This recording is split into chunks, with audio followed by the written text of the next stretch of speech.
Buenas tardes creo que ya para todos, o buenos días según donde estemos. Muchísimas gracias Silvia por haberme invitado a este conversatorio, que por una parte me reconecta con obras que me gustan tanto como las dos Claudias, a quienes también agradezco, y por otro me hace reencontrar contigo después de bastante tiempo.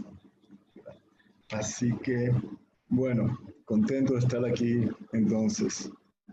Esta exposición me resultó especialmente interesante porque se plantea como una confrontación, un encuentro en el doble sentido que tiene ese término en español, como coincidencia, pero también como colisión. Entre saludable colisión en el arte siempre los encontrazos son fructíferos cuando son buenos quienes los producen. Entre dos obras diferentes que de pronto buscan conectarse y tienen mucho más en común de lo que aparentemente quizá habría. Ellas mismas decían que al comienzo les costaba entretejer sus imágenes, pero en el arte, que es precisamente un dispositivo de vínculos, de relacionar algo con las cosas más diferentes y de hacerlo con la suficiente potencia como para que esas cosas salgan favorecidas de ambos lados, dando una sinergia que es como reactivadora y dinamizadora también de imágenes quizá dormidas, o partes de esas imágenes en alguna de las otras, y con el encuentro se van también despertando, reactivando, trabajando juntas, etc.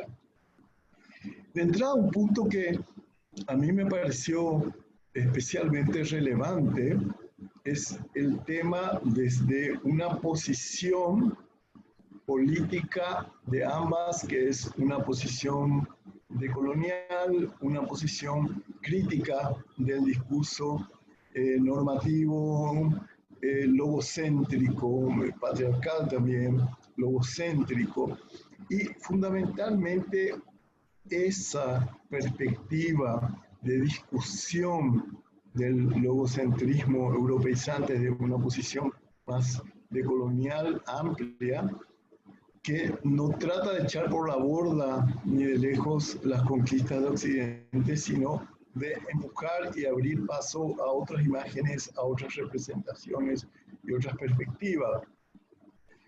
Hoy hay una discusión que es bastante interesante, que es la de aplicar el término racialización a diversas categorías que no incluyen estrictamente la negritud, por más de que vengan fundamentalmente de Achille Mbembe y de toda la discusión más interesante que hoy hay sobre la negritud, no viene solamente de allí, sino que también es una categoría o una perspectiva aplicable a una serie de grandes mayorías y minorías discriminadas o que entran en una situación de sometimiento jerárquico, vamos a decir, exterior a ellas mismas, colonial en pocas palabras.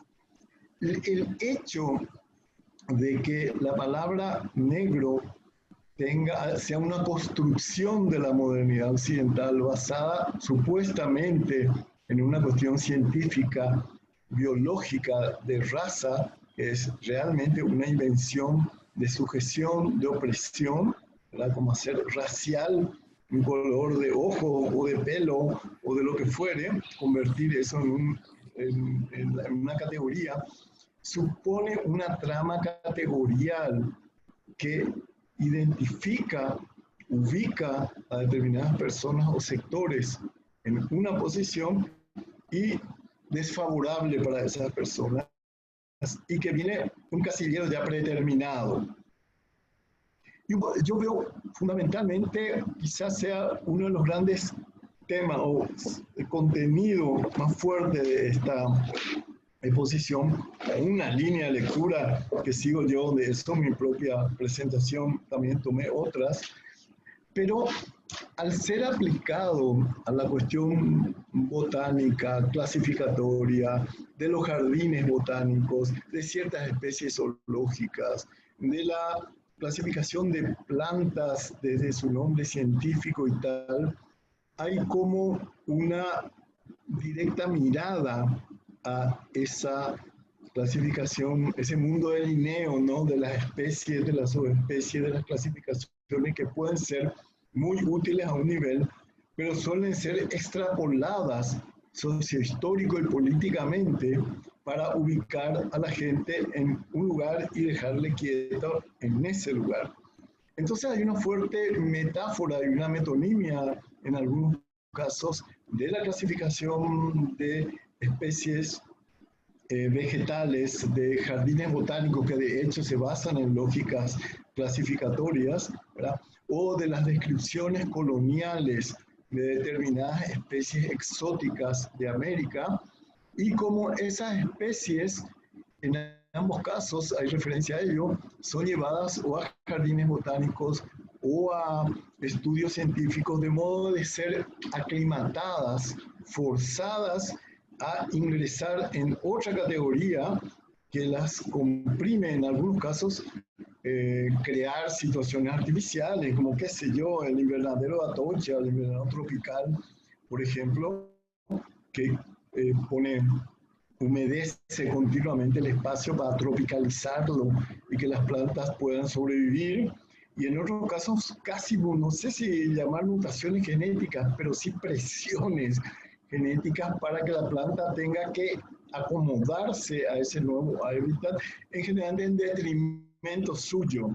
Y eso es un principio utilizado para qué ocurre cuando distintos inmigrantes o distintos habitantes originales de las tierras son trasladadas a otras regiones o sus tierras son colonizadas y vueltos ellos a emigrar por situaciones políticas, sociales, económicas determinadas, tienen que hacer un esfuerzo para adaptarse al lugar de donde provienen, perdón, del lugar precisamente desde donde proviene la colonización de sus propias tierras. Entonces hay como un mirar esa clasificación, mirar esa representación, en última instancia una crítica de la representación, porque la clasificación es el esquema desde donde se coloca algo para que aparezca y aparezca ante la mirada, cómo se expone algo ante la mirada. Y ese, yo creo que el filo político más importante del arte contemporáneo es la crítica de la representación. O sea, no se trata tanto de cuando hablamos arte político, estar mostrando puños levantados o banderas o manifestaciones. Por supuesto que puede serlo también. Pero lo fundamental es desde qué lugar se enuncia y cómo puede criticarse un sistema de representación determinado. Generalmente ambas actúan por dislocamientos, vuelven a trasplantar esas situaciones o esas plantas o hasta esas personas que son tratadas como en pura lógica extractivista, como si fueran más allá de su componente orgánico que vincula ecosistémicamente todos los seres, como son puestos en equivalencia extractivista de riquezas, ¿no? Entonces, como, si quieren pueden ir pasando las imágenes y en todo caso podríamos ir hablando a partir de ellas o relacionándolas con lo que yo estoy diciendo. Pero si no, las dejan acá, queda igual. Lo importante es como en un caso, Claudia toma, hace impresiones de hierba, de las hojas de la yerba mate, que son esas impresiones, un poquito más arriba, por favor, que son esas impresiones que por una parte la planta, más allá de su categoría o su ubicación científico-botánica, significa otras cosas, significa la explotación del mensú, que son los esclavos que tenían que llevar hasta bien entrado el siglo XX todavía sobre los hombros fardos descomunales que terminaban destrozándoles las espaldas y no solamente la piel de la espalda, sino las propias vértebras, ¿no? Deformándolos directamente. Y cómo esas plantas que por otra parte están conectadas en Paraguay con todo el uso del tereré, con todo el consumo, que es el equivalente a lo que en la zona andina es la planta de la coca, ¿verdad? También cómo van marcando las espaldas, van marcando la camisa, y hay una serie de dejar fluir metáforas, ¿verdad? La superficie de descripción no es ya solamente la piel, sino que es la camisa, que es un sustituto metonímico de la piel y del cuerpo incluso, y como tejido con una fibra especial de algodón que es de origen precolombino en Paraguay, que se sigue usando hoy, aunque con morfologías reajustadas a tiempos distintos, ¿verdad? Y esa impresión, esa marca de la tierra roja, esa tierra roja es típica de Paraguay, de esa zona, el Alto Paraná, donde según los indígenas guaraníes había sido teñida de rojo por la sangre que dejaban los indígenas acosados, colonizados violentamente por los colonizadores. Entonces, y también tiene algo que ver con el urucú, con las pinturas corporales de los propios indígenas que se ponían sobre el cuerpo. Las camisas invertidas dejan la espalda descubierta, como una forma, una casi coquetería irónico-trágica de proteger la camisa, que se podía proteger en desmedro de la piel, que de todas maneras estaba condenada por los fardos. Hay una serie de juegos que a partir de esa imagen presenta desde el punto de vista estilístico, científicamente presentada, cómo se va resbalando sobre el cuerpo, lo va penetrando, lo va impregnando, lo va marcando, manchando. Dicen que la tinta, la tierra roja del Paraná tiene un nivel de óxido tan amplio que ya no hay forma de sacarse, o es muy difícil quitar esa mancha. Entonces, realmente una mancha estigma, o como las manchas de sangre de Lady Macbeth, que no podía sacarse por más que las lavasan, porque eran sangres vinculadas con honduras de la historia que así nomás no se renuevan, ¿no? Si vamos marcando, va pasando otras imágenes.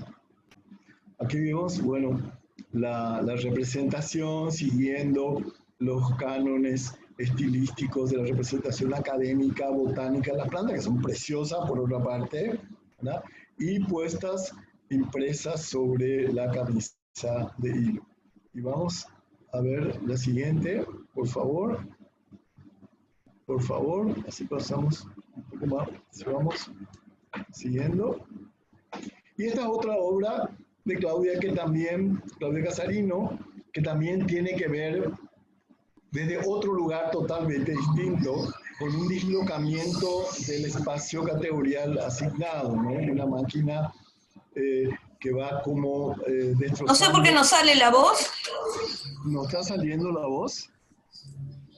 Tengo el micrófono prendido. ¿Está? ¿Escuchan? Algunos escuchamos. Sí, escuchamos. ¿Escuchan? Sí, se escucha y se ve perfecto. Sí, yo te veo tal cual, perfecto. Bueno, entonces es una de esas páginas cortadoras de papel en las cuales... ¿Alguien escucha?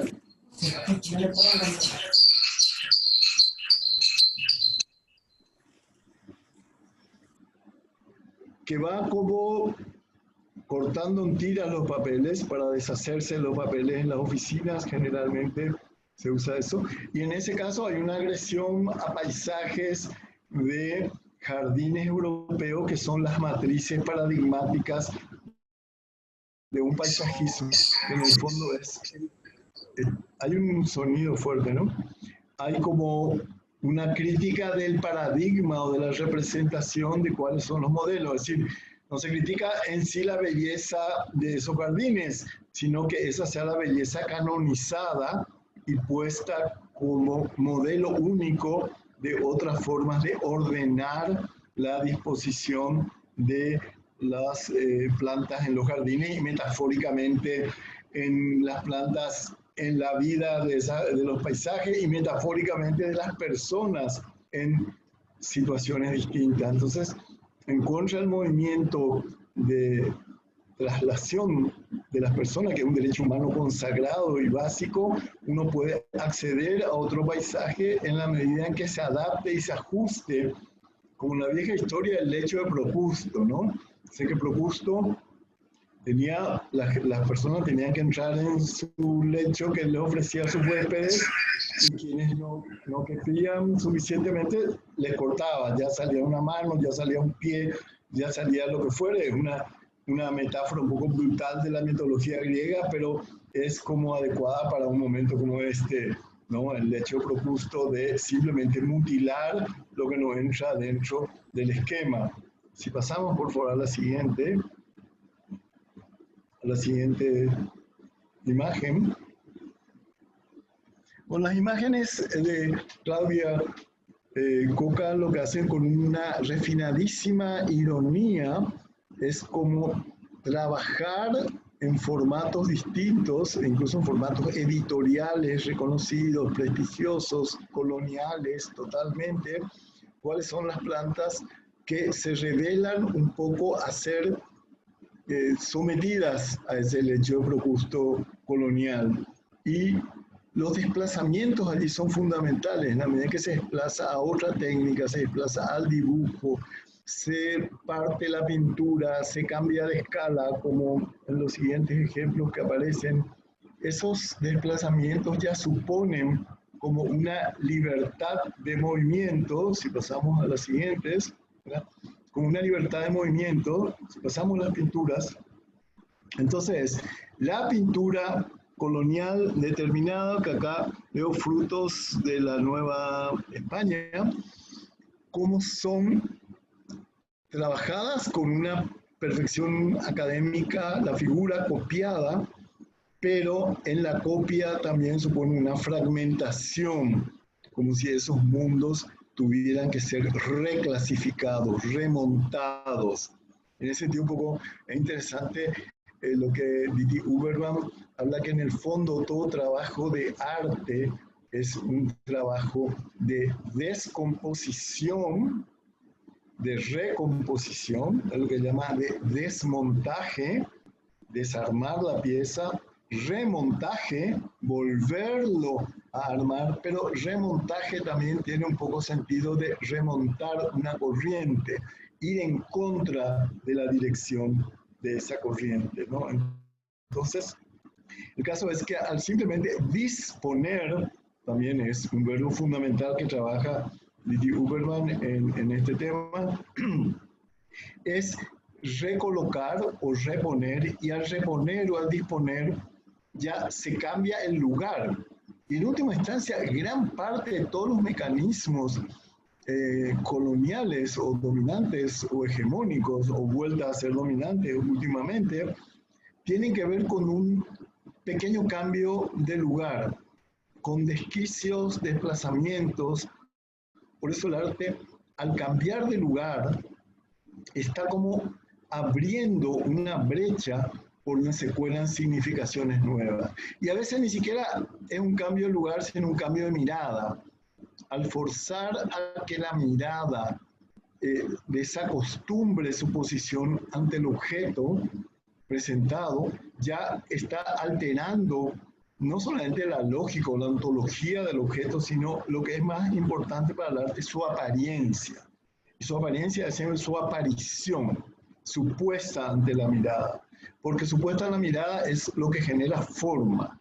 La forma es fundamentalmente la posibilidad de que esa mirada atrape una disposición determinada y la configure, ¿verdad? Al menos la forma concebida, obviamente, no como una oposición forma-materia en la cual hay una materia disponible y hay una forma que viene desde afuera e impone el sentido, o una posición materia, forma-contenido, en el cual los contenidos avanzan a borbotones desordenados y es la forma la que impone el orden. Acá no.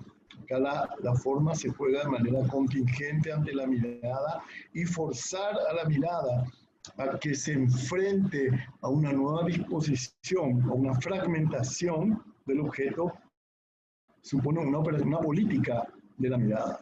¿Sí? Si vemos la próxima, por favor.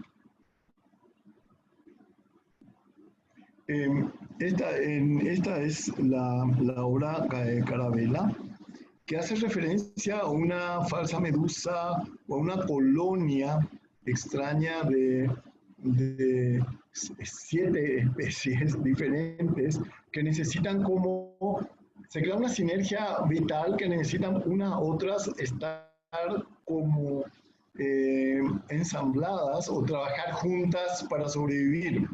La pieza es muy extraña, tiene como un sonido de mar continuo y tiene también unos textos de los cuales voy a referirme enseguida, pero esa propia, sutilmente, tanto el nombre Carabela, se llama Carabela porque tiene esa apariencia, y ese es un nombre científico también, obviamente resuena en el imaginario y en la terminología historiográfica que la Carabela habla de la conquista, incluso las primeras conquistas, ¿no?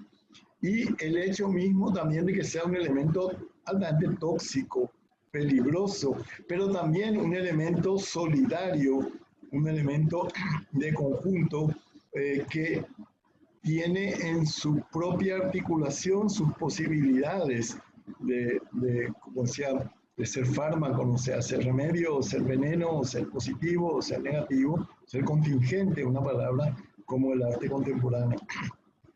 Y tanto la referencia al mar como los textos que utiliza Claudia Coco se refieren fundamentalmente a una cuestión. A mí me fascinó la operación que hizo ella. También es un dislocamiento de la mirada, o quizá la mirada que lee.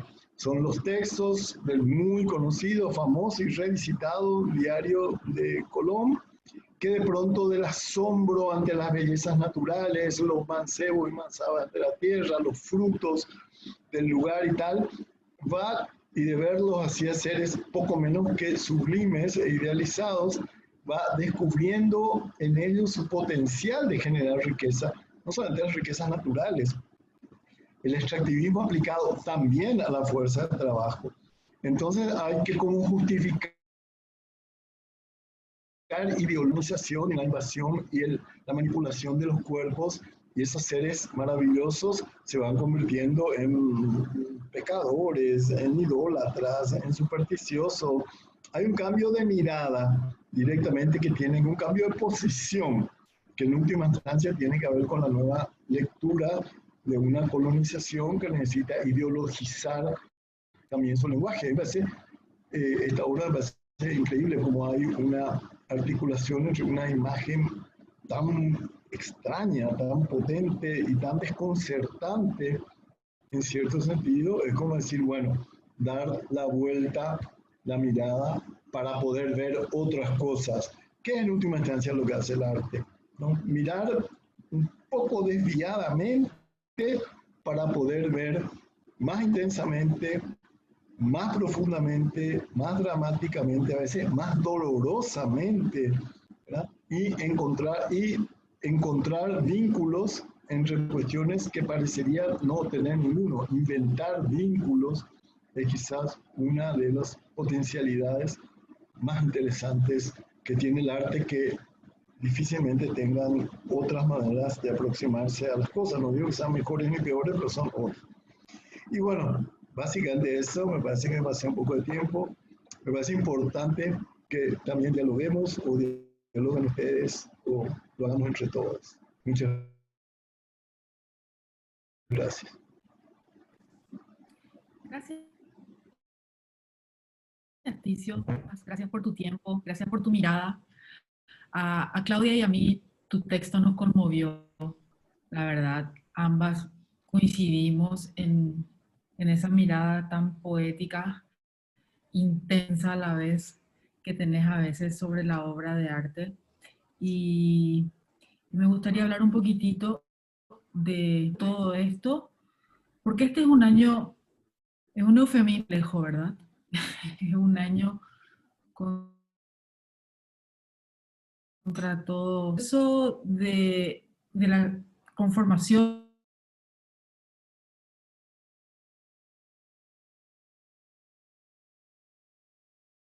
de esta posición de tejer entre esta, no sé ni cómo llamarle, Claudia, ¿cómo nos referimos a esta cosa que encontraste en el mar?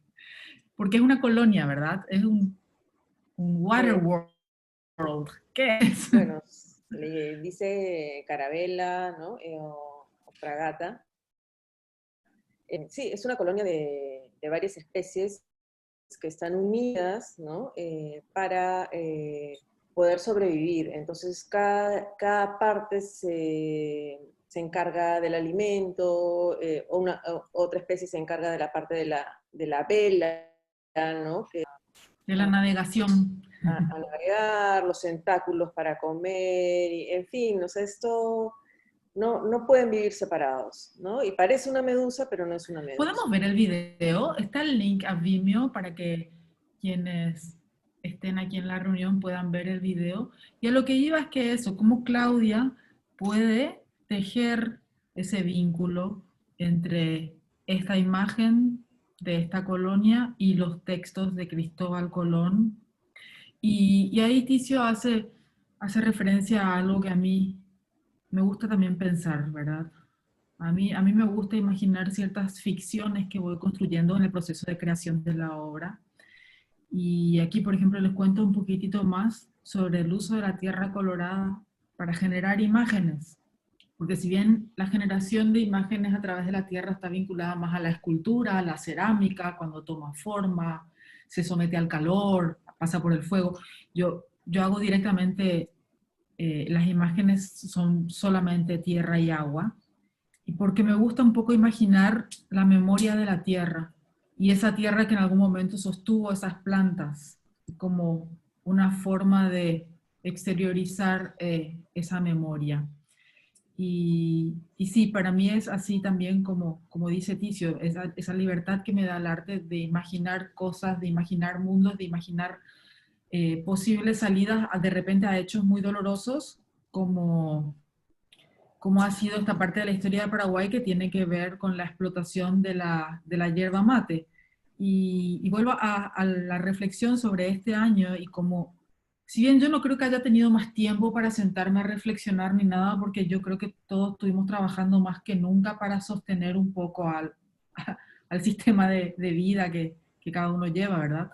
Pero sí este año para mí fue como una trompada de aprendizajes uno tras otro en muchos aspectos, no solo cuestiones así emocionales o cuestiones científicas que uno se va poniendo al día mientras iban surgiendo los datos, sino que trabajar esta obra con Claudia me abrió muchas puertas de conocimiento.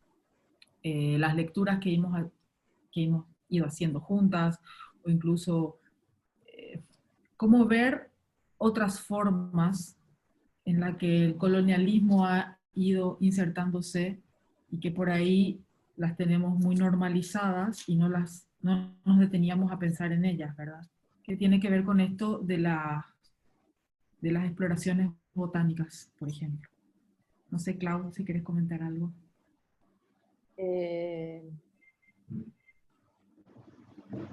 Estaba ahora pensando,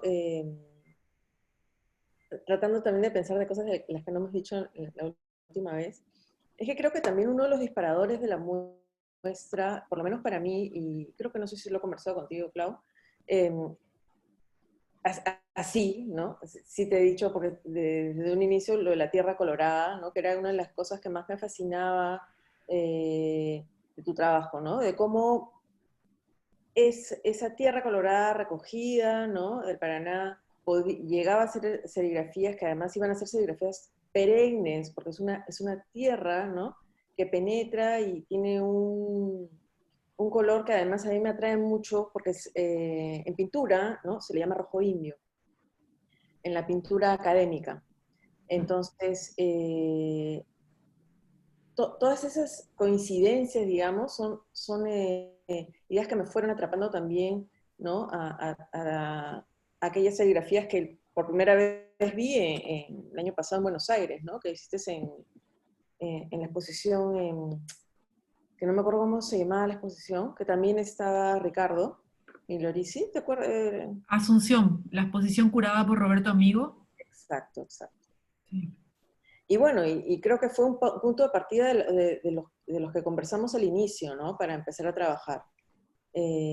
Porque bueno, también yo había estado trabajando con algunas cuestiones con arcilla en crudo, ¿no? Había hecho textos en arcilla en crudo, que eran textos, al ser este volumen, textos en volumen en arcilla, ¿no? Y que además no estaban cocinados, eran efímeros. Entonces eso también me interesaba, de la persistencia del trabajo que podía tener Claudia, esta cuestión tintoria del rojo indio, ¿no? De la tierra del Paraná, a toda esta, más bien esta tierra que se iba a perder, ¿no?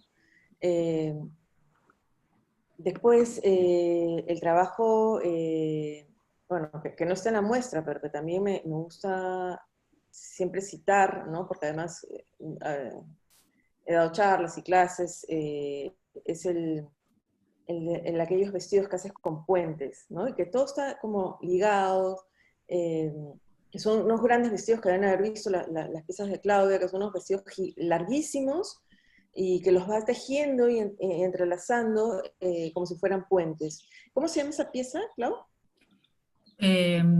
Puente Quejá, que en guaraní significa puente colgante. Y bueno, y en fin, habían varias piezas que de alguna forma nos interesaban a ambas, ¿no? Trabajar, y lo textil, bueno, era como muy importante que fuera en la muestra, ¿no? Porque es muy representativo del trabajo de Clau. Porque al principio iban a hacer serigrafía, sino, ¿no es cierto? Y el video. Y poco a poco es que regresa el textil, ¿no? Para presentarse en el conjunto. Y bueno, y definitivamente el otro disparador fue también el video, ¿no? De Claudia triturando los jardines botánicos, las ilustraciones de jardines botánicos franceses e ingleses. Y se unía mucho al trabajo que yo había estado haciendo con estas citas a los Nat Geo, ¿no? Estas carátulas que ya había estado trabajando también con especies botánicas, ¿no? Que estaban en el Jardín Botánico de Madrid. Bueno, no sé si sería como bueno ver tal vez los videos, ¿no? El de Clau, o un extracto del mío, el mío no recuerdo cuánto dura. Sí, creo que 3 minutos sería un poco largo, ¿no? Está bien, 3 minutos está bien.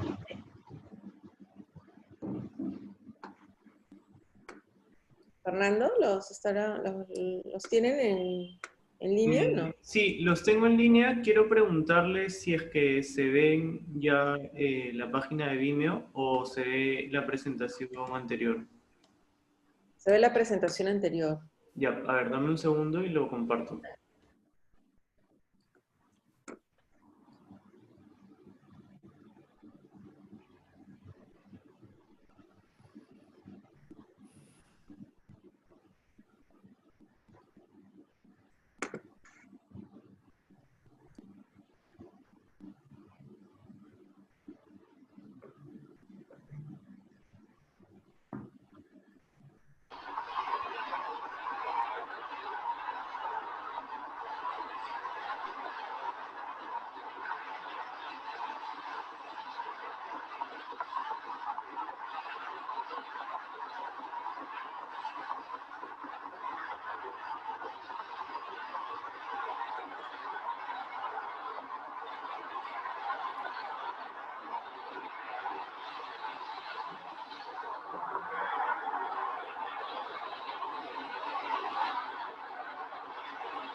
Bueno, aquí en el video, lamentablemente el sonido no se escuchó bien. Bueno, es el mar, ¿no? Básicamente lo que trabajé aquí, bueno, Ticio lo ha explicado, parece que hubiésemos tenido charlas eternas y largas sobre el video, pero no es así. En realidad,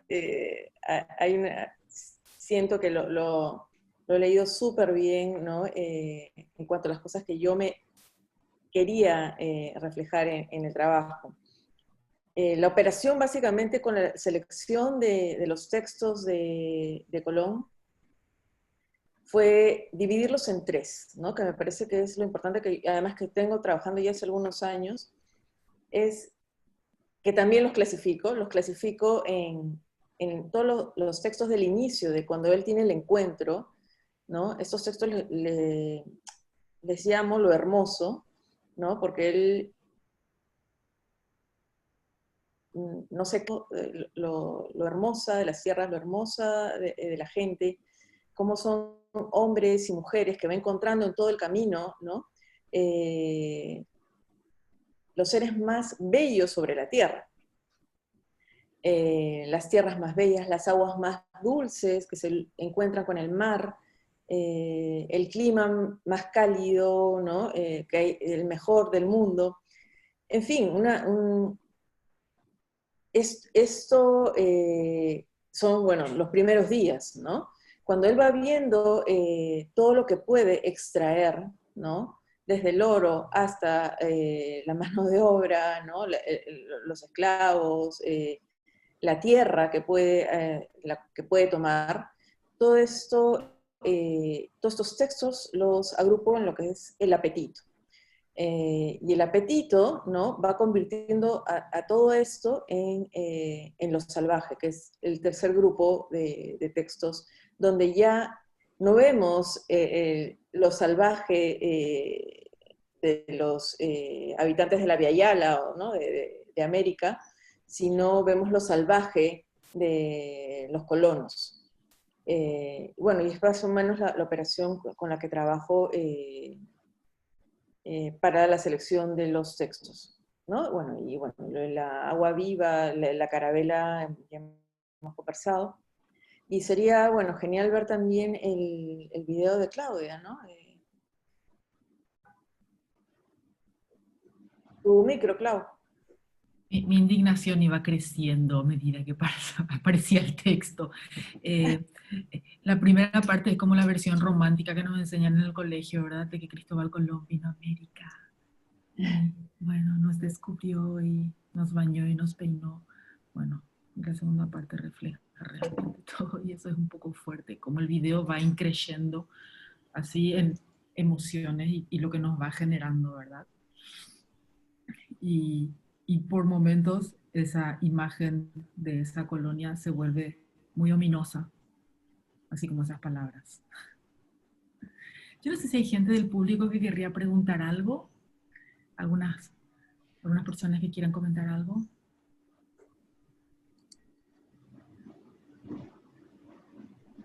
A ver, ¿no hay preguntitas?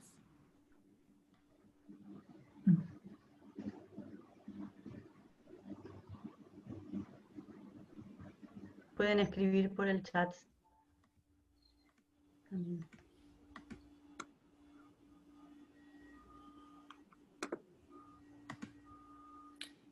Igual creo que conversamos así, como que súper ampliamente sobre nuestras razones, nuestros motivos y las maravillosas interpretaciones de Ticio. Yo estoy muy contenta y les agradezco nuevamente a Silvia y a Marianelli que no pueden estar, no sé, la extraño a Marianelli que no puede estar hoy, ¿verdad? Sí, eso quería justamente, ahora antes de despedirme, agradecerle a Marianelli, mi socia, que lamentablemente hoy no pudo estar en el encuentro. Pero bueno, y a Fernando y a Alessandra también, el soporte del equipo de Lima que nos están ayudando en toda la presentación, por supuesto. Yo quiero agradecer mucho esta oportunidad, porque es un año así como tan difícil y que igual apuesten a hacer una exposición. Vos me conocías de vista desde hace unos años, Silvia, pero igual apostar por una exposición de un artista local, soy una artista paraguaya, en Lima soy desconocida y bueno, es un emprendimiento que hay que llevar adelante en este momento, así que les agradezco mucho la oportunidad del espacio y sobre todo de que, bueno, nos dejen explorar con Clau estas cosas que nos vinculan muy fuerte y darles un poco a ustedes de estas reflexiones que vamos haciendo en conjunto, ¿verdad? Creo que es la primera de muchas cosas que vamos a hacer con Claudia, porque realmente para mí fue un placer trabajar con ella y poder, digamos, llevar adelante esto y acompañadas por Ticio, que Dios mío, él sabe que él es mi padre putativo, ¿verdad? Y que mi padre simbólico. Agradezco muchísimo a Ticio el acompañamiento también, porque las conversaciones fueron previas a que la obra incluso esté terminada. Fuimos conversando durante el desarrollo de la obra. Y bueno, solamente quería decir eso, agregar a todo esto el muchas gracias. Yo también quisiera agradecer a Ticio, ¿no? Por sus súper textos, de verdad, reitero lo que ha dicho Claudia, muy, muy contentas con él, ¿no? Muy contentas con tenerte esta mañana. Gracias a Silvia y a Marianelli. Y bueno, no quiero dejar también de hablar de algo que nos acaba de pasar aquí en Perú, por lo cual además tuvimos que cambiar la fecha, ¿no? Del conversatorio. Ha sido una de las semanas más difíciles a niveles democráticos, porque peligró la democracia en el Perú. Pero la gran sorpresa que hemos tenido es de que ya la gente no se queda quieta, no se calla. Esto es, yo tengo, bueno, bastantes años en el activismo y es la primera vez que soy testigo de una manifestación a esta escala. O sea, la escala es multitudinaria. Yo, bueno, he estado viajando mucho tiempo por trabajo a Buenos Aires y también he estado en las manifestaciones de Chile y en Santiago. Y tenía, sí, una envidia a su ciudadanía que era capaz de salir a la calle, ¿no? O en Montevideo, ver las pintas, cómo salían los sindicatos, cómo, ¿no? La gente no se dejaba atropellar. Y bueno, pues ya no, esa envidia quedó de lado, estoy muy orgullosa porque hemos llegado a un poder ciudadano que no imaginé nunca, ¿no? Que más bien yo estaba totalmente desesperanzada con lo que pasaba en el país. Bueno, quería comentárselos porque en realidad ha sido un triunfo ciudadano poder retornar la democracia, que un golpe de Estado solo había durado una semana y que hemos regresado con un presidente y un gabinete mucho más plural del que teníamos, ¿no? Bueno, eso. Vale. Perdón, vuelvo para atrás de nuevo. Hay una pregunta aquí de Sol Alac, de acá de Uruguay, de Punta del Este, que dice, ¿cómo es hablar de esta obra con esta actualidad tan voraz? Por eso nos llamamos un ratito a silencio cuando lo que estaba pasando en Lima nos sobrecogió. Tuvimos que estar un ratito calladitas y pensando y viendo qué iba a pasar. Y eso me pasa mucho, que cuando la realidad nos sobrecoge, a veces para mí es imposible hablar, ¿verdad? Y esto se fue construyendo en pandemia, el diálogo entre Claudia y yo, porque empezamos a hablar de esto en enero y fue tomando como nuevas aristas justamente durante todo este momento histórico tan extraño que estamos viviendo.